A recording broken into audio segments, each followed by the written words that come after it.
Bismillahirrahmanirrahim. Assalamualaikum warahmatullahi wabarakatuh.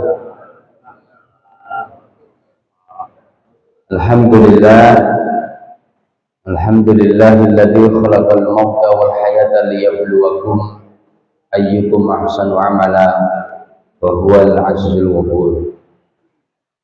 Asyhadu an la ilaha illallah wahdahu la syarika lah wa asyhadu anna Muhammadan abduhu wa rasuluhu la nabiyya ba'dah. Allahumma salli wa sallim wa barik ala Muhammad wa ala alihi wa ashabihi wa mawalah. Qala ta'ala fi kitabillah, a'udzu billahi minasy syaithanir rajim. Bismillahirrahmanirrahim. Ya ayyuhalladzina amanu taqullaha haqqa tuqatih wa la tamutunna illa wa antum muslimun. Maqala aidan fi kitabil karim al-akhar, a'udzu billahi minasy syaithanir rajim. Bismillahirrahmanirrahim. Subhanalladzi asra bi 'abdihi lailan minal masjidil haram ilal masjidil aqsa alladzi barakna haulahu linuriyahu min ayatina innahu huwas samiul basir. Shadaqallahul adzim. Bersyukur, marilah kita aturkan kepada Allah atas limpahan nikmat dan karunia-Nya, sehingga pada pagi hari yang Allah berkahi dengan turunnya hujan di pagi hari ini, bahkan sejak kemarin sore Bapak Ibu ya.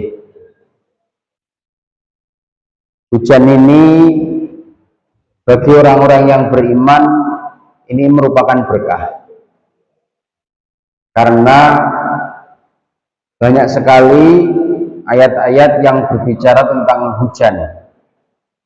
Allah menurunkan air hujan, fungsinya untuk apa, terus kita harus seperti apa, banyak sekali. Satu diantaranya adalah Allah turunkan air hujan ini untuk menghidupkan tanah-tanah yang mati, dan supaya kita bersyukur. Itu bagi orang siapa Bapak Ibu? Yang beriman. Tapi bagi orang yang kurang beriman atau yang tidak beriman, ini barangkali menakutkan. Di daerah-daerah yang pernah terjadi banjir di Semarang, contoh misalnya Rawasari, Budi Maleh, nah banyak ya, yang Semarang saja kan gitu, Sayong ya. Kalau tidak didasari rasa iman kepada Allah Ta'ala, hujan ini menakutkan. Nah, oleh karena itu kita harus bersyukur kepada Allah. Allah masih sayang kepada kita dengan Allah menurunkan hujan. Perkara kemudian hujan ini tidak bisa kita manage dengan baik, itu perkara lain. Tapi jangan menyalahkan Allah. Contoh tidak bisa manage seperti apa? Kalau musim kemarau kekurangan hujan, gitu. Kalau musim hujan banjir, nah itu namanya tidak bisa manage pemberian Allah. Ada atau tidak? Banyak. Gitu. Itu tidak bisa manage alam dengan baik. Kalau posisi hujan tidak banjir, posisi kemarau tidak kurangan air, itu berarti bisa memanage alam. Dhaharal fasadu fil barri wal bahri bima kasabat aydin nas lidziqahum ba'dal ya'milu. Jelas sekali ayatnya. Telah nampak kerusakan di daratan dan di lautan karena olah tingkah Allah atau siapa? Manusia. Jelas loh ayatnya loh. Ya, dhaharal fasadu fil barri wal bahri bima kasabat aydin nas. Ini bukan tingkah pola Allah. Memang di sana Bapak Ibu ada af'al Allah, ada perilaku Allah, yang itu bagian dari proses asma wa sifat Allah. Sama, basar, kalam, gitu. Apalagi? Nah, ada 21 atau 20. Oke. Nah, jadi ada af'al Allah di situ. Tapi sekali lagi, ketika kita tidak bisa memanage dengan baik alam pemberian Allah ini, pasti akan terjadi sesuatu. Apa itu? Kerusakan. Gitu. Ibu dan Bapak yang dirahmati Allah, saya bersyukur Bapak Ibu pernah mengalami tinggal di bawah. Di bawah itu Semarang bawah, Pak.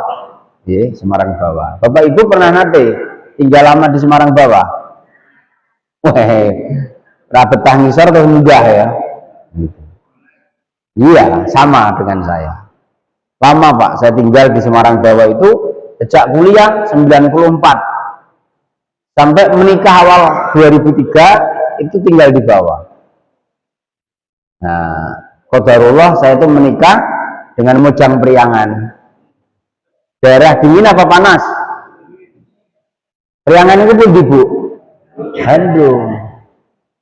Nah, Mojang Priangan itu Bandung. Mojang itu artinya gadis. Nah, Priangan itu ya orang Sunda. Bahasanya apa Pak? Ya Sunda kan gitu. Ya, awal-awal menikah saya sering dirasani mertua di depan saya. Lah saya nggak bisa ngomong Sunda. Nah, betul. Lama-lama saya diajari istri saya. Tadi itu ayah dirasani bapak sama ibu. Oh iya toh. Nah, diajari pelan-pelan. Lama-lama sekarang nggak berani ngerasani saya. Karena sudah tahu. Ya. Bapak Ibu kalau mau belajar Sunda dengan menjual tahu apa? Tahu Sumedang. Lah itu bahasa Sundanya bagus. Loh serius. Orang Sumedang itu bahasa Sundanya seperti Solo, Pak. Halus. Sumedang, Bandung itu ampun dengan Cirebon. Nggih, ampun dengan Cirebon. Bahasane rada basa ngopo. Nggih, kok malah jadi Sunda ki mau piye ya cerita. Ya hujan ya. Nggih, kembali lagi ke tasakuran tadi. Nah, ketika saya lama 2003 menikah, istri saya nggak kuat karena belum pernah tinggal di Semarang, panas. Akhirnya saya naik Tembalang. Tembalang hampir sama Pak, tapi masih dingin Banyumanik. Kenapa dingin? Banyak pohon-pohon dan dari atas. Nah, tapi Tembalang ya lumayan, masih banyak pohon. Nah, jadi saya tahu persis kondisi bawah seperti apa, kondisi atas seperti apa. Nah, tetapi yang terpenting Ibu dan Bapak, siapapun yang mengelola wilayah, baik kita, penjenengan, pemerintah, itu punya kewajiban memanage alam itu dengan baik. Tadi itu, kalau kita bisa memanage alam dengan baik, pasti alam itu tidak bersahabat dengan kita. Pasti itu. Bukan karena Allah tadi itu murka dengan kita, tidak, tapi karena memang kita malmanajemen dalam pengelolaan alam. Nah, Bapak dan Ibu yang dirahmati Allah, dalam konteks yang lebih luas Ibu dan Bapak, Allah ini ingin Ibu dan Bapak dalam kita mengelola bumi, mengelola langit ini dengan aturan-aturan yang jelas. Di samping aturan-aturan yang bersifat kemanusiaan, Allah juga memberikan supaya kita tertib. Allah memberikan peraturan yang kalau kita laksanakan itu bisa mengelola bumi dengan baik. Satu di antara aturan yang bersifat vertikal itu adalah sholat. Tadi yang saya ceritakan masalah banjir macam-macam tadi, itu masalah apa? Horizontal, kemanusiaan, kealaman.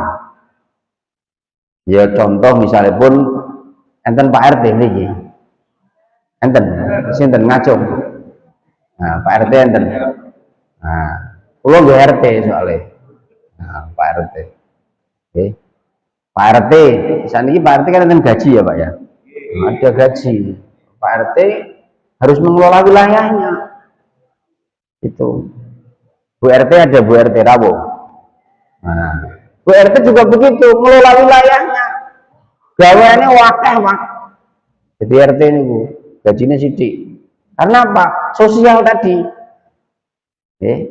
Nah, manajemen sosial itu kalau dimanage dengan baik akan menjadikan tata hubungan kita dengan manusia lain menjadi baik. Itu Pak caranya. Tapi kalau tidak dikelola dengan baik, tata hubungan itu tadi itu sosial antar manusia pasti akan menyebabkan kohesi. Kohesi itu apa Pak? Perpecahan. Itu aspek sosial. Nah, yang akan kita bicarakan ini adalah bagaimana tata hubungan kita dengan Allah yang disebut vertikal. Nek munggani vertikal Pak Bu. Nek kanan kiri horizontal. Horizontal ini contohnya pun diundang RT rawuh itu horizontal. Diundang RW rawuh. Diundang pengawasan rawuh itu horizontal. Itu horizontal. Gitu.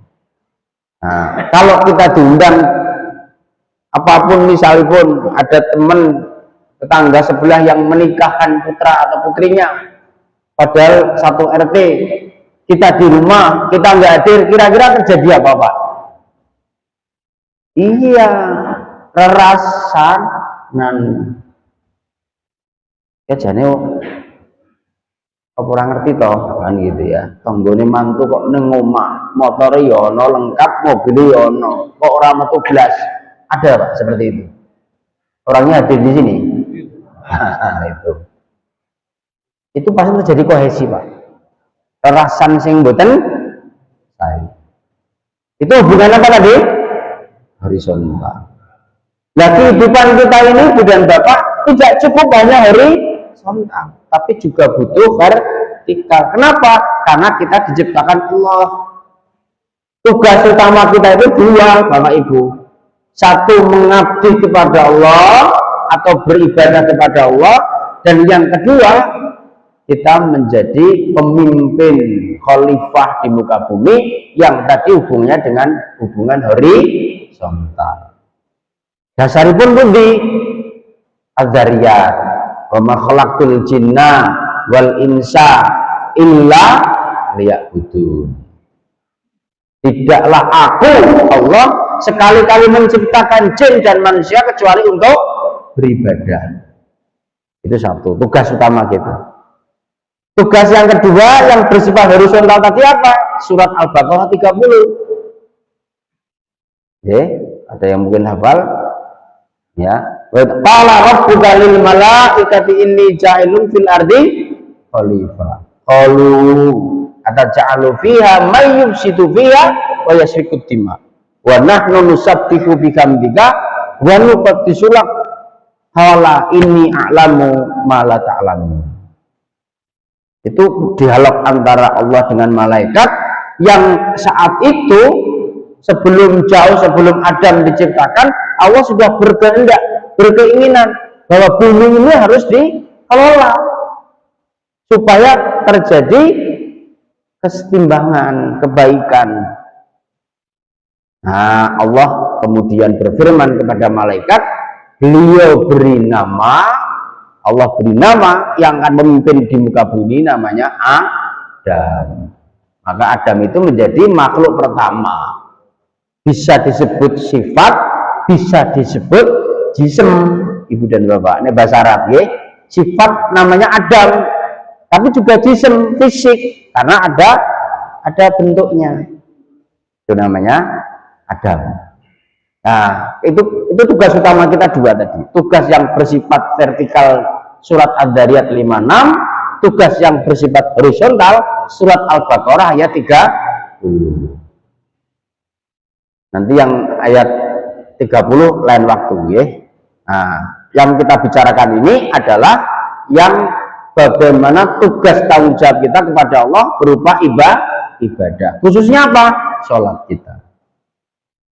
Ibu dan Bapak yang dirahmati Allah, tadi di awal kami sudah sudah saya sampaikan bahwa agar tata hubungan kita dengan Allah secara vertikal ini baik, Allah memberikan perangkat, memberikan sistem, memberikan hubungan, ya. Bisa itu nomor WA kalau sekarang ya, handphone atau apapun yang itu bisa menyambungkan antara Allah dengan kita. Kenapa harus ada sholat itu ya, yang kita bahas ini? Kenapa harus ada sholat? Karena kita ini manusia ini, Bapak dan Ibu, ini badan wadah kita ini tidak puasa kalau langsung ketemu Allah. Itu. Bapak Ibu nanti mireng kisah Nabi Musa yang ingin ketemu dengan Tuhannya. Iya. Jadi Musa itu memang nabi yang paling luar biasa, kekuatan fisiknya luar biasa. Nah, dan oleh Allah itu dikatakan Musa takliman. Ya, fisik manusia satu-satunya manusia yang bisa bercakap langsung di hadapan Allah. Berhadapan dengan Allah itu hanya Musa. Namanya disebut Musa takliman. Musa yang bisa berdialog. Nah, karena sudah berdialog, mendapatkan wahyu, menjadi nabi. Dalam surat Hud itu panjang dikisahkan, Musa itu pengen, Duh Gusti, saya kok pengen ketemu wajah panjenengan. Kados menopo wajah panjenengan dulu, kok iso nyiptake gunung, lautan, bukit-bukit, padang pasir seperti ini. Apa yang terjadi? Boleh. Nah itu. Kamu datang ke Bukit Tursina. Bukit Tursina kalau sekarang di mana Bapak Ibu? Iya, di Grobogan. Oh, Grobogan, Bukit Tursina. Di mana Ibu? Ah, di Mesir, betul ya, di Mesir. Ini nanti dapat yang betul jawab tadi dapat apa? Ya, dapat soto saya. Double berarti. Ya, di Mesir, Bapak Ibu, Mesir ya. Itu ada gunung di atas sana. Nah, oleh Allah diperkenankan dengan catatan ini suci, maka lepaskanlah sendalmu. Begitu Musa sudah sampai Mesir, sudah sampai Bukit Tursina, Musa dikatakan Allah, "Hai Musa, kamu tidak akan kuat melihat fisikku." Begitu. Enggak, aku pengen betul lihat wajahmu ya Allah. Enggak kuat. Saya pengen jenenge wong Yahudi ki memang dari dulu nabi ini yang ngeyel, maka anak buah ya ngeyel. Terus takdiripun ngoten, nggih. Nabi itu ngeyel pol. Wis dikandani ra kuat tetep nekat. Mboten kula kuat ngeyel kowe kandhani. Kuat. Nah, wis nek kuat kowe nonton sik gunung kuwi. Nek kowe nonton gunung kuwi kuat, aku engko teko. Nah, itu. Kuat. Engko sik urung wayahe nonton. Nah, Allah kirimkan apa, Pak? Petir duduk. Nah, petir. Allah turunkan petir dulu makhluknya ke gunung itu sehingga gunung itu porak-poranda. Fisik kita sekuat manusia seperti kita, Musa sekalipun yang amat kuat fisiknya saat itu nggak kuat, Pak. Bukan karena dia petirnya, tapi karena pecahnya gunung berkeping-keping itu. Karena Allah turunkan itu. Allah hampir turun melihat itu gunung tidak kuat menahan fisiknya Allah. Maka Musa kemudian pingsan berhari-hari. Tangi-tangi, itu kira-kira. Guyur banyu, nek kawe dhewe ya. Gusti Allah kan ora guyur banyu. Tangi-tangi. Nah, terus istighfar banyak, bertaubat. Nah itu. Dan itu ya terjadi, Pak, sering. Musa, kisah-kisah Musa yang ngeyel itu ya banyak. Mikira lain waktu lagi ya. Nah itu. Nah, jadi tata hubungan kita dengan Allah itu dibuktikan Allah memiliki perangkat. Yang perangkat itu dalam Islam disebut sholat. Kalau kita ingin ketemu Allah di dunia ini, yang kita sholat. Karena sholat itu media. Nah, Ibu dan Bapak yang dirahmati Allah, ketika Rasulullah SAW ini menerima wahyu sholat, saat itu posisi Rasulullah itu sedang gundah gulana. Ya, sedang gundah gulana. Yang gundah gulana itu dalam Islam disebut amul husni. Nah, kita bisa lihat situ. Nah, jadi di sana Ibu dan Bapak, Rasulullah SAW mengalami yang disebut dengan amul husni, Yang Amul Husni itu karena satu, Rasulullah kehilangan pendukung yang sangat kokoh membantu perjuangan Rasulullah. Siapa itu? Khadijatul Kubro, istrinya. Yang kedua siapa? Pamannya Abu Thalib. Dua orang ini ibu dan bapak secara politis, ekonomis maupun sosial tidak kurang-kurang membantu Rasulullah dalam perjuangannya. Tapi Allah berkehendak lain. Khadijah istrinya meninggal terlebih dahulu, baru kemudian disusul dalam beberapa saat kemudian pamannya. Dan inilah yang menyebabkan Rasulullah itu betul-betul sedih, yang teramat sedih dan berkepanjangan.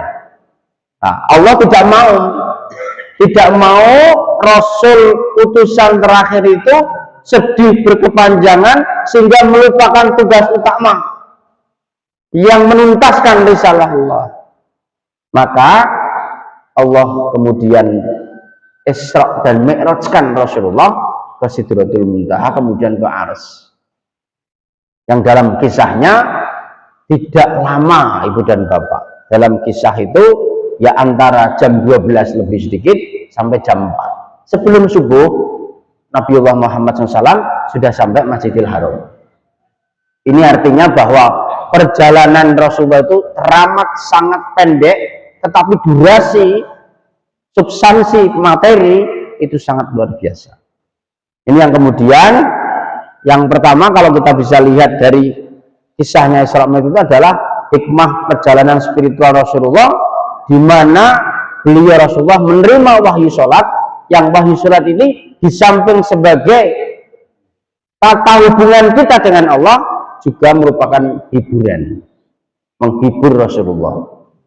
Jadi Bapak Ibu kalau sedih nggak punya uang, ampun di rumah terus, okay. Nah, jalan-jalan itu lah Pak, malah ngetek duit. Nah itu jalan-jalan ke masjid mesti gratis, untuk soto meneh gitu. Jadi kalau kita sedih, jangan di rumah, jangan mengungkung diri, jangan di kamar, ya. Ikuti seperti Rasulullah, beliau diperjalankan supaya apa?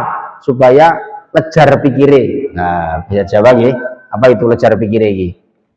Plong pikirannya, karena melihat hijau-hijau, melihat apa. Rasulullah juga begitu. Ya, di perjalanan itu oleh Allah dikatakan dalam surat Al-Isra yang tadi sudah kami kutip, sangat luar biasa. Subhanalladzi asra bi 'abdihi lailam minal masjidil haram ilal masjidil aqsa alladzi barakna haulahu linuriyahu min ayatina innahu was-sami'ul basir.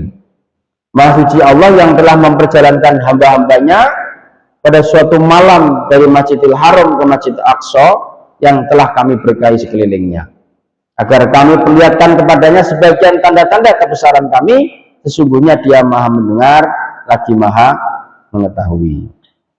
Nah ini yang pertama. Jadi sholat itu diturunkan dan ada ayatnya, yang ayatnya itu mengisahkan tentang proses penerimaan wahyu sholat itu kepada Rasulullah yang disebut dengan Isra Mi'raj. Tanpa Allah turunkan wahyu sholat, sangat mungkin bukan disebut dengan Isra Mi'raj. Jadi Isra Mi'raj dengan sholat itu menjadi bagian yang tidak terpisahkan. Maka kita ini barang tentu tidak akan mungkin seperti Rasulullah Isra Mi'raj. Ya, maka Rasulullah bersabda, as-sholatu mi'rajul mu'minin. Sholat itu adalah mi'rajnya. Ya, keberangkatannya menuju Allah itu sholat. Maka tadi di awal kami matur, kalau kita ingin berkomunikasi vertikal kepada Allah melalui apa? Sholat. Gitu. Nah, agak cepat saja ya. Nah, nanti biar tidak terlalu siang ya. Nah, yang kedua, makna sholat sebagai hadiah utama. Momen penting karena sholat diperintahkan langsung kepada Rasulullah tanpa melalui perantara Jibril, ibu dan bapak. Nah, kalau kisah-kisah mengenai diturunkannya sholat kepada Rasulullah, kami kira kita semua sudah mafhum. Dan hadis yang menceritakan masalah ini itu sahih. Oke. Kalau bahasa guru agama saya dulu itu nyang-nyangan, sebenarnya bukan nyang-nyangan. Ya, awalnya 50 rakaat, kemudian terus jadi 5 rakaat. Itu bukan nyang-nyangan. Ya, tapi di sana memang Rasulullah dipertemukan para nabi, yang para nabi itu memiliki praktek baik maupun jujur praktek buruk terhadap umat-umatnya, yang ketika saat itu fisik umat-umat terdahulu itu lebih kuat, lebih kokoh dari umat Islam atau umat-umat belakangan. Kenapa lebih kuat mereka? Karena fisik posturnya tinggi-tinggi. Umat terdahulu itu umurnya panjang-panjang, kan begitu. Nah, itu saja oleh Musa alaihissalam dikatakan, Muhammad, kamu tidak akan kuat, umatmu apalagi. Udahlah, yang realistis saja, kan gitu. Kalau bisa minta kepada Allah sebuah keringanan supaya ada makna di sana, nggak cuma sekedar ritual, tapi ada makna di sana.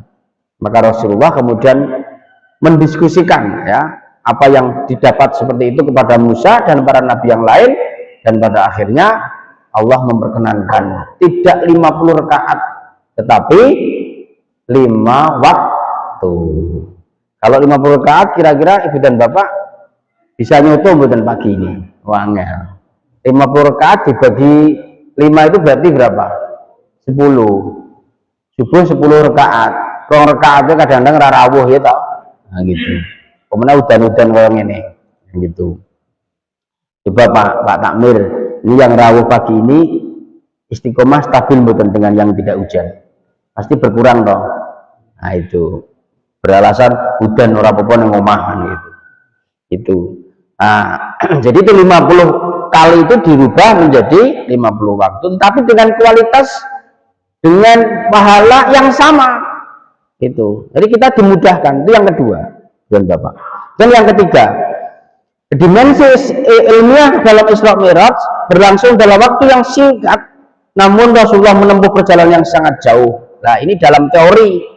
Kalau kita dulu, Bapak dan Ibu pernah nate sekolah, sekolah SMA fisika, ada namanya E sama dengan MC kuadrat. E apa Bu? Ini ada yang Ibu guru betul. Nah, E sama dengan apa? E sama dengan MC. Ya, E itu apa? Energi. M sama dengan massa. C cahaya. Apa itu artinya? Itu baru dibuktikan oleh siapa? Albert Einstein, orang Yahudi lagi. Gitu. Membuktikan tentang bahwa kita itu sebenarnya ada namanya teori relativitas. Gitu. Yang kemudian dengan teori ini banyak produk-produk belakangan yang cipta, menembus waktu, menembus batas. Yang normalnya kalau kita jalan kaki lama. Contohnya pesawat terbang. Nggih. Bapak Ibu nate dari Jakarta ke Bandung nite napa niku jenenge kereta cepat napa? Wush, nate. Sampun. Oh dereng nggih, sekali-kali, nggih. Oh cepet Pak, 45 menit. Saya baru sekali. Pulau Kinten di dalam kereta itu dibiru lalu mayu, ternyata mboten nih. Gitu ya. Kita tenang saja. Wush gitu, enak namanya wush tenan. Gitu ya. Nah, ini juga larang Pak. Ya, larang. Biasanya Jakarta Semarang itu kalau apa nitih normal kereta itu kan hanya berapa 60 gitu ya, tapi kalau bus itu sampai 350 gitu. Ya Bapak Ibu yang kami hormati, ini mati ya. Nah, yang ketiga itu ada dimensi ilmiah dalam Isra Mi'raj adalah konsep relativitas, di mana Rasulullah didorong dengan kekuatan yang luar biasa sehingga Rasulullah itu bisa melampaui batas waktu normal. Itu kok nanti Mekah, Mekah ke Palestina, Masjidil Aqsa itu kan Palestina. Berapa jam perjalanan? 12 jam, betul kira-kira. Naik nopo? Naik nopo? Naik bus, bukan, nggak ada bus, naik pesawat. Itu setengah hari Pak perjalanan naik pesawat.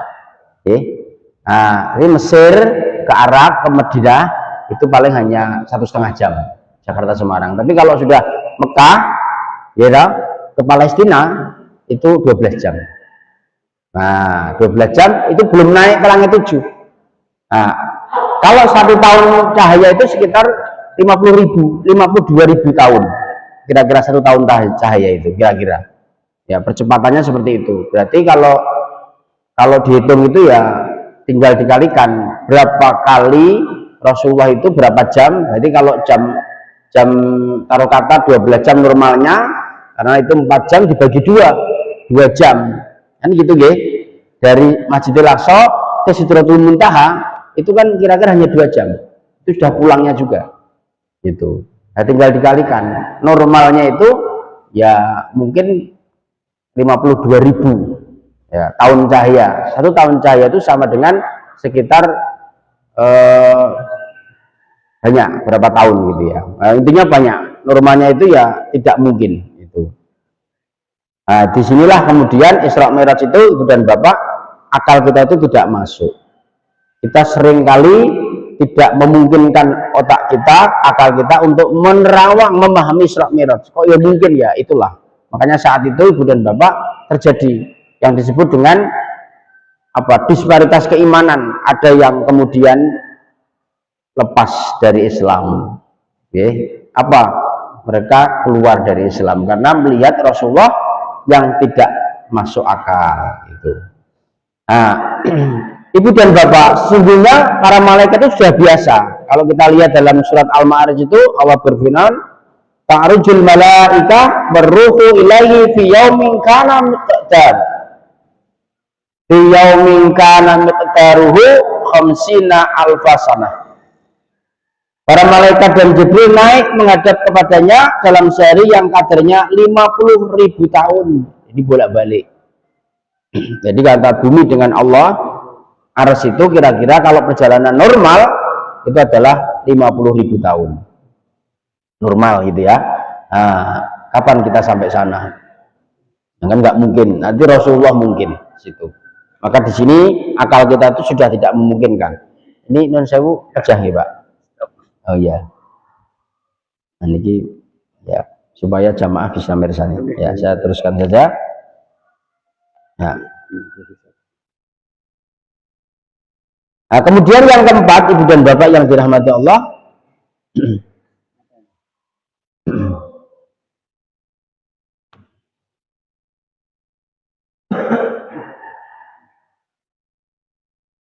anjir, ampun. Anjir. Nah, ini ayatnya ini.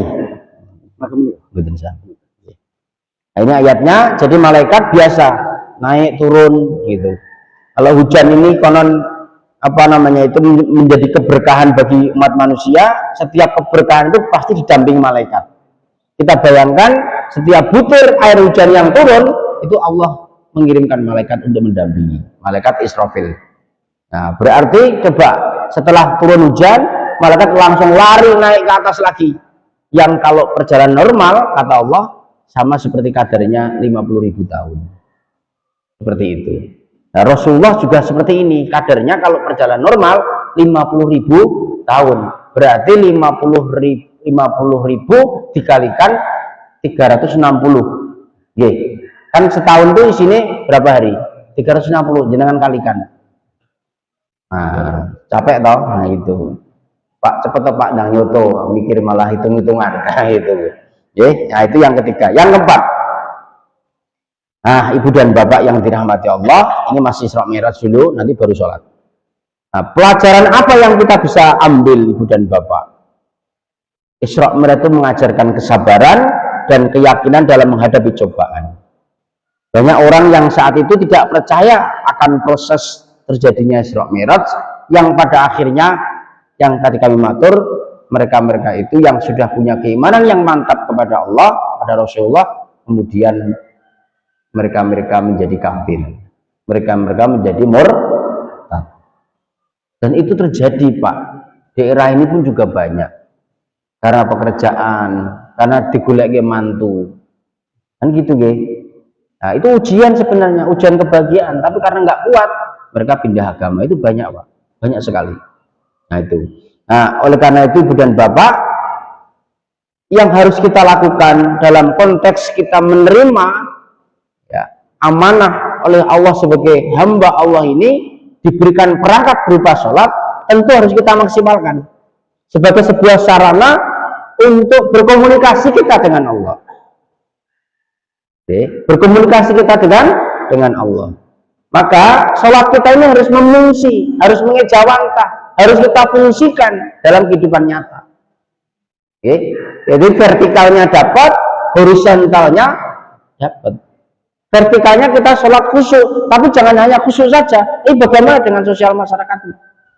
Nah, ada beberapa hal ibu dan bapak yang harus kita lakukan. Bagaimana memfungsikan sholat kita, tidak hanya sekedar vertikal, tetapi juga berdimensi horizontal. Apa itu? Sholat itu ibu dan bapak mengajarkan kedisiplinan. Yang pertama itu. Jadi dengan kita sholat, tertib waktu kita. Subuh jam berapa, duhur jam berapa, asar jam berapa, maghrib jam berapa, isya pun jam berapa. Ada di sana waktu-waktu yang waktu-waktu itu disebut dengan waktu doruri dan juga waktu apa? Waktu zawal. Waktu zawal itu waktu awal. Kalau doruri waktu akhir. Contohnya pun sekarang ini sudah nggak boleh sholat subuh. Kenapa? Sudah suruk, Pak. Tapi kalau jam 5 lebih 25 masih boleh nggak? Masih boleh nggak subuh? Masih boleh. Tapi di 5.25 kita sholat subuh bukan termasuk sholat zawal, tapi sholat doruri. Apalagi sholat subuh setengah itu. Niatnya bingung kuwi, usolli subhan wa duhan kan gitu. Oh, masih gelap kok Pak. Kenapa? Pintu ditutup semua, korden tutup semua. Itu lampu di tempat ini masih gelap Pak. Padahal di luar sudah terang benderang. Itu namanya sholat apa? Doruri. Okay. Kalau terpaksa boleh enggak? Terpaksa ya sekali dok. Rasulullah sekali Pak. Nanti dibuka kitabnya, ada kitab Bulughul Maram macam-macam banyak. Rasulullah nate Pak, sholat subuh kerinan. Baik, nate Rasulullah. Ini mau jadi biru terus-terusan, gitu loh. Pun pisan mawon. Nah kalau kita kan buatan kerinan terus, gitu. Nate Rasulullah itu. Ya, perjalanan dakwah pulang, kemudian kecapean belum sampai Madinah, minta kepada sahabatnya, iki sopo sing kira-kira iso kuat naneke membangunkan kita untuk subuh besok pagi. Sahabat-sahabat nggak pada yang jawab, takut, nggak berani. Ini gimana? Ada yang bisa menjaga kami supaya kita nggak kerinan, kira-kira begitu. Ketika 2 kali ditanya, Bilal bin Rabah menjawab, saya siap, saya nggak tidur semalaman ya Nabi. Silakan Nabi tidur. Oke, jaga lo ya, kan gitu. Nah, kira-kira beberapa saat Bilal bin Rabah menjaga, Allah kirimkan angin itu semilir apa yang terjadi? Bilal ketiduran, bangun Nabi membangunkan, Bilal, kamu katanya pengen menjaga kita, coba lihat matahari udah tinggi, terus gimana? Kamu adzan. Jadi sekali-kali Rasulullah adzan selenginu subuh. Adzan apa niku? Subuh yang tidak pakai loudspeaker. Nah, coba nih muadzinnya tadi subuh jam 8 loudspeaker. Kayak apa kayak ono mati kan gitu. Nah, diparani wong. Nggih, diparani wong niku setrumane langsung di mateni. Nah, itu Bilal. Nate. Nah, itu boleh, tetapi tidak sering. Karena terpaksa. Namanya qadha. Rasulullah imami subuh. Nah, itu. Jadi sholat itu mengajarkan ketertiban dan kedisiplinan. Itu yang pertama, Ibu dan Bapak. Yang kedua, sholat juga berdimensi horizontal.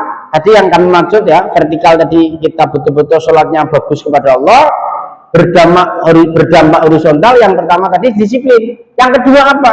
Sholat membentuk kebersamaan dan persatuan. Ibu dan Bapak yang dirahmati Allah, masjid yang baik itu masjid yang mampu memiliki daftar tetap anggota jamaah dan memahami kebutuhan jamaahnya. Itu masjid yang baik. Di Indonesia ini tidak banyak. Ya, kami kira masjid Sendang Gede ini sudah Al-Hikmah ya. Al-Hikmah ini sudah menuju ke sana. Ya, tapi sampai nonton Pak jamaah tetap itu sudah ada ya. Nah, kalau sudah ada jamaah tetapnya dimasukkan buat WhatsApp grup. Ya. Hari ini subuh ini biasanya bapaknya itu hadir, enggak hadir. Itu tahu, dipantau. Ibu itu kekurangan, tahu. Nah, di Indonesia ini ada namanya masjid Jogja itu apa ya Pak? Jogokarya. Punya datanya, masing-masing jamaah itu potensinya punya. Oh bapak itu gaji per bulannya sekian, infaknya per bulan sekian, oh zakatnya sekian, tahu. Itu masjid Jogja itu, Jogokarya. Nah itu, sehingga jamaah ini harus dimanage dengan baik. Nah, persoalan ini ibu dan bapak kemudian ditiru lagi oleh orang Yahudi, namanya apa? Big data. Itu orang Yahudi itu banyak sekali belajar dari kita, menemukan teori-teori, menemukan ilmu-ilmu yang itu sebenarnya ilmu kita. Big data itu apa? Big data itu ya data manusia, by name, by address. Nah, itu biasanya digunakan Pak. Dulu konon ceritanya Donald Trump menang presiden pertama itu membeli big data dari Facebook, dibeli by name, by address untuk kampanye. Itu Pak, mahal harganya. Makanya pun non sewu, handphone kita ini harus kita kelola dengan baik. Jangan sampai nomor handphone itu non sewu nih. Ini terjadi banyak hack sekarang ini. Nanti ada Pak programnya di situ itu yang kemudian tidak bisa dilacak nomor kita. Tapi kalau ibu dan bapak tidak mematikan program itu, nomor bapak dan ibu itu bisa kena hack. Bisa diambil oleh orang lain, bisa dilihat oleh orang lain, dilacak oleh apa? Kenapa? Karena semua dalam sistem yang sama namanya Google. Google menyimpan nomor-nomor kita sedunia, nggak cuma kita, ibu dan bapak. Sehingga orang di luar sana atau orang di luar kita, tidak famili kita, bisa mengerti nomor handphone kita. Maka ada di sana program yang mematikan big data kita supaya tidak diambil orang lain. Dan itu ngerti sinten ya tim IT. Aku lo ya belajar tim IT. Ki piye Mas ben ora dihack. Oke Pak dipateni Pak. Oh dipateni iki. Nah lo kenapa harus dimatikan? Karena orang bisa melihat dari Google Drive Pak. Karena Bapak nyimpen di Google dan semua orang terhubung dalam Google. Google milik sapa? Milik sapa? Yahudi. Itu Bapak Ibu. Facebook miliknya siapa? Yahudi. Yang kemarin saat Presiden Donald Trump kedua dilantik itu pemilik Google, Facebook, Twitter itu di belakangnya itu. Bapak Ibu lihat YouTube-nya. Itu di belakang semua itu. Mereka tuh triliunan memiliki big data kita. Maka harus hati-hati. Lah itu. Maka kebersamaan dalam sholat itu harus kita tata, kita atur. Tidak cuma sekedar hanya jamaah komplit, tetapi tidak tahu persis potensi masing-masing orang. Ini problem kita di era sekarang. Maka sholat yang berdimensi vertikal itu harus kita manfaatkan, harus bisa mewujud dalam kehidupan horizontal. Itu yang kedua, Ibu dan Bapak. Nah, yang ketiga, Ibu dan Bapak, kami kira yang ketiga ini sudah sangat mafhum. Sholat melatih kesabaran dan empati dalam kehidupan kita. Ya, dalam surat Al-Baqarah ayat 40 jelas sekali. Wasta'inu bis-sabri was-shalah. Dan jadikanlah sholat sebagai sholat dan sabar sebagai penolong. Jadi kalau kita kesulitan, Ibu dan Bapak, dalam kehidupan kita ada masalah apapun, kita tidak usah curhat kepada orang lain, titik. Karena curhat kepada orang lain, kata Sayyidina Ali, pasti akan menimbulkan kekecewaan. Yu, aku mbok diutangi to yu piro 400, aku ora duwe. Lah kok kowe teko ora duwe aku 400, nek mung selawe duwe, ora butuh selawe. Sampingnya lagi ponakane, Nduk, aku diutangi Nduk 400.000. Padha ora duwe. Curhat. Tapi kita curhat kepada siapa? Kepada Allah. Iya karena butuh, wa iya karena nasta'in. Kadang-kadang kita nggak yakin, Ibu dan Bapak. Rezeki Allah yang ngatur. Gitu. Hari ini memang kita agak kesulitan, tapi dengan keyakinan yang mantap pada Allah, walaupun mungkin hari ini belum bisa selesai problem kita, tapi pasti ada jalan. Yang jalan itu apa? Menenangkan kita, karena memang inti poin sholat kita itu adalah untuk supaya kita tenang, Ibu dan Bapak. Yaitu sholat melatih kesabaran. Dengan kita sholat, ya, maka Allah akan turunkan pertolongan secara nyata. Dengan cara apa? Dengan cara kita sabar. Itu sabar dalam menikmati kehidupan kita, ya sabar dalam menghadapi cobaan yang ada dalam kehidupan kita maupun dalam hal kebahagiaan. Untuk rezeki ya sabar, orang untuk rezeki ya sabar. Kebanyakan dari kita sabarnya kalau apa? Iya, nggak dapat rezeki. Nah, untuk rezeki orang sabar. Ya keburu dan belanjake kan gitu toh. Itu. Nah, wasta'inu bis-sabri was-shalah. Masih lama, Pak? Berapa menit lagi?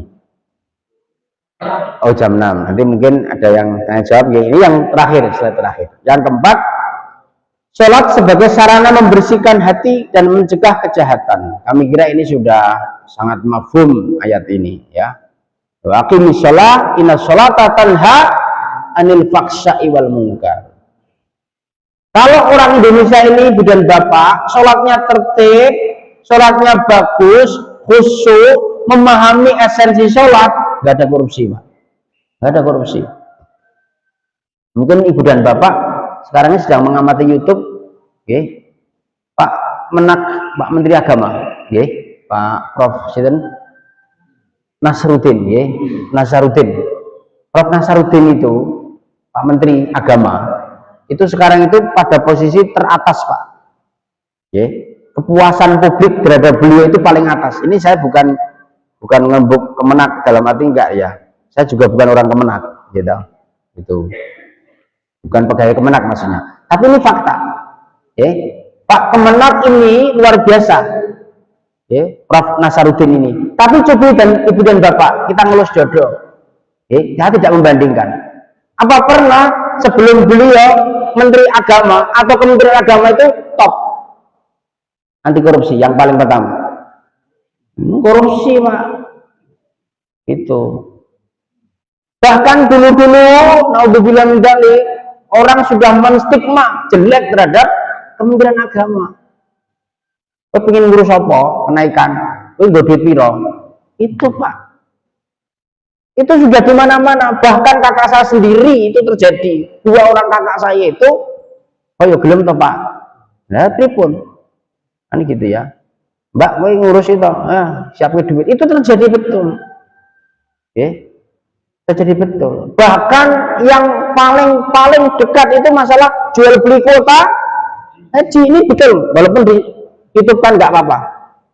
Ini realitas, Pak. Realitas yang terjadi. Kenapa? Karena sholat belum memfungsikan dirinya ya dalam kehidupan nyata. Ya. Walaupun berbina sholat, tapi tidak mengambil dari sholat, ya terjadi korupsi, Pak. Loh, anu Pak, beliau tiap tahun haji, Pak.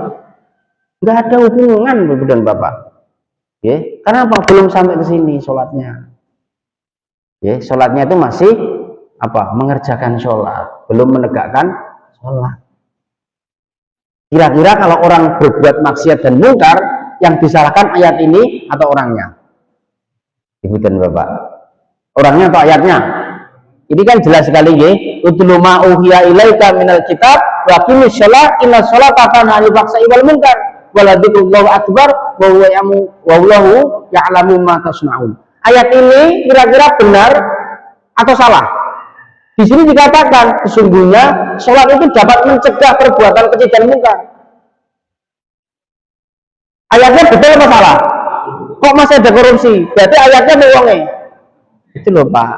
Terus betul. Kenapa kok bisa begitu? Orang sholat itu orang masuk ke hati, Pak. Itu loh. Sholat memang sebagai apa? Syariah. Belum sampai kepada hakikat. Itu Ibu dan Bapak. Kalau sholat hanya berdasarkan syariat, yang penting 5 waktu tawakoni, selesai. Tapi tidak sampai mewujud dalam kehidupan nyata, maka masih dalam konteks sholat yang bersifat syariat. Ya, sholat yang bersifat syariat. Ya memang sudah selesai kewajiban sebagai muslim, tapi secara horizontal ya merah rapotnya. Ya, sholat, ya, tapi dengan tetangga sebelah jelek. Kira-kira sholatnya apa? Dianya yang salah. Oke, dianya apa? Sholatnya. Dia rutin ke masjid, tapi dengan tetangganya jelek. Kira-kira sholatnya apa? Dianya yang salah. Kenapa? Karena rutin ke masjid itu belum sampai ke dalam hati. Oh iya ya, aku kan sholat yo. Itu loh Pak. Jadi ketika kita sudah sholat kok mau berbuat maksiat, berbuat nahi mungkar, berbuat mungkar, tangannya tuh segini loh Pak. Oh iya ya, aku kan mau sholat. Tangan kita kan jarang begini setelah sholat. Itu loh. Sehingga neng kantor amplop yo, selep gitu. Ora teko, iki amplop apa? Kan begitu. Terjadi Pak. Jadi kalau Prof Nasaruddin itu jadi Menteri Agama dulu coba, itu nggih, itu Pak. Kenapa baru beliau yang mengatakan bahwa kita harus membersihkan kantor Kementerian Agama ini sebersih-bersihnya? Kenapa nggak dulu itu? Kenapa kok begitu? Karena di situ tempatnya orang-orang sholat. Itu loh Pak. Kenapa? Ya sholatnya masih bersifat syariat, belum sampai hakikat. Ora tau ngene nek bar sholat. Oh iya, aku mau korupsi yo. Aku kan mau sholat. Masa sholat korupsi? Itu loh Pak. Itu belum sampai seperti ini. Makanya ada sholat yang bersifat syariat, ada sholat yang bersifat hakikat. Ada lagi yang parah. Kalau mendino nang masjid, teklak-tekluk, denglak-dengluk, rezeki ini yang mau ngono wae. Enggak ada hubungannya itu dengan siapa? Enggak boleh dihubungkan. Sholat itu hubungan kita dengan Allah, kewajiban kita secara vertikal. Masalah rezeki kita seret itu karena mungkin pekerjaan kita yang tidak benar. Kalau ngomong wae kok untuk duit amplop dari mana? Dan Bapak, itu. Nah, ada yang mengatakan lagi, kalau Pak ora sholat, yusane Islam, belas malah rezeki lancar. Ibu dan Bapak, malah maksiat loh Pak, sholat maksiat. Itu dulu Pak, ada teori namanya istidraj. Apa itu istidraj? Allah menguji, diujo. Allah menguji dengan rezeki yang banyak, melimpah. Terus karepmu meh maksiat macam-macam karepmu, rezekimu akeh, omahmu ngendi-endi, nanti gitu. Tapi nanti kalau sudah kena mentok ujian itu, blek, ya nggak apa-apa, nggak bisa apa-apa. Taubat pun juga ada waktunya. Itu banyak Pak terjadi. Ini sedikit kasus saja. Contoh kehidupan orang itu memang hanya dunia. Kampus kami, Ibu dan Bapak, Unimus itu baru beli tanah sekitar kira-kira 3,6 hektar di depan rumah sakit Unimus, samping pom bensin Kedung Mundu Pak. Yang depan jalan, 3,6 hektar. Itu siapa yang memiliki? Bukan kita Pak, bukan orang Islam. Dia nggak punya agama, intinya begitu. Dia hanya tahunya pokoknya tangi kerja. Bahkan rumah pun juga nggak, di Indonesia ada, di Singapura ada, di Tiongkok juga ada. Nah, dia orang ini beli dari BCA. Ya ini dari BCA. Beli karena ada orang yang hutang nggak kuat bayar, kemudian BCA men-take over tanahnya. Nah, dibeli oleh beliau. Unimus ini pengen pengembangan Pak, karena rumah sakit itu kan non sewu harus berlahan yang luas. Nah, kita dosen-dosen karyawan suruh dungo Pak Rektor. Ya, kita Bapak Ibu yuk tahajud bareng gitu ya di rumah masing-masing. Wah, rino wengi Pak. Kita mendoakan supaya proses pembelian tanah 3,6 hektar itu bisa selesai. Pak Rektor cerita setelah kebeli. Ya, cerita termasuk tadi malam juga cerita lagi, diulang lagi bahwa proses pembelian ini butuh waktu yang tidak sedikit dan menghadapi orang yang hanya berpikir duniawi. Padahal umurnya sudah 70 tahun, tapi perlente. Wah, perlente Pak Rahmat. Lanang tapi gemas, walung. Perlente Pak. Dan dia tidak yakin akan dunia akhirat. Gitu. Nah, saya coba sadarkan kepada dia Pak Rahmat. Walaupun aku ora paham agamanya apa. Ini jelas bukan Islam. Jadi katakan, Pak Rektor sampaikan. Ya, Bapak itu kan sudah tua. Besok ke akhirat itu mau bawa apa? Saya nggak kenal akhirat kok Pak Rektor. Begitu. Saya nggak percaya akhirat. Apa itu akhirat? Itu berani di depan Rektor. Ya sudahlah, kalau nggak percaya akhirat, Bapak bakal ketemu Tuhan besok. Tuhan saya nggak tahu. Saya nggak menyembah Tuhannya umat Islam. Nah, Tuhan saya beda. Nah, tapi terus dilus oleh Pak Rektor, akhirnya ya dapat diskon tapi sidik. Nah, gitu. Kenapa? Karena orientasinya orientasi dunia. Ibu dan Bapak yang kami muliakan, jadi sholat itu dapat membersihkan hati, yang berefek dimensinya kehidupan sehari-hari kita. Kalau orang sholat kok masih berperilaku yang fasak dan mungkar, pasti yang tidak benar bukan sholatnya, tetapi sholat yang dilakukan itu belumlah substantif, belum masuk ke hakikat. Mestinya setelah sholat kita begini, ngelus dodo, aku kok elek yo perilakuku, padahal aku sholat, suara pantas, mestinya harus begini, itu mestinya begini. Tapi kalau jarang begini, jarang kemudian mengedemkan pikir kita, mencoba memahami bahwa sholat kita itu fungsinya tidak cuma sekedar syariat saja, 5 waktu selesai, tapi bagaimana bisa berfungsi ke sosial masyarakat, pasti orang itu akan berperilaku baik kepada Allah maupun baik kepada manusia lain. Kami kira itu para jamaah yang dirahmati Allah, apa yang dapat kami aturkan. Jadi bagaimana sholat yang sudah kita laksanakan sehari-hari, sudah menjadi habit kita, ini betul-betul memfungsi, betul-betul ada fungsinya dalam kehidupan nyata kita, sehingga kita itu tidak hanya sekedar sebagai orang Islam yang melaksanakan sholat, tapi sudah betul-betul juga menegakkan sholat di masjid, di rumah, di kantor, dimanapun kita berada, kita ingat bahwa kita adalah orang sholat, sehingga tutur kata kita, perilaku kita, pikiran kita, tindak tanduk kita itu dapat mencerminkan sebagai orang yang sholat. Kami kira itu, kurang dan lebih mohon maaf. Bila taufik wal hidayah. Assalamualaikum warahmatullahi wabarakatuh.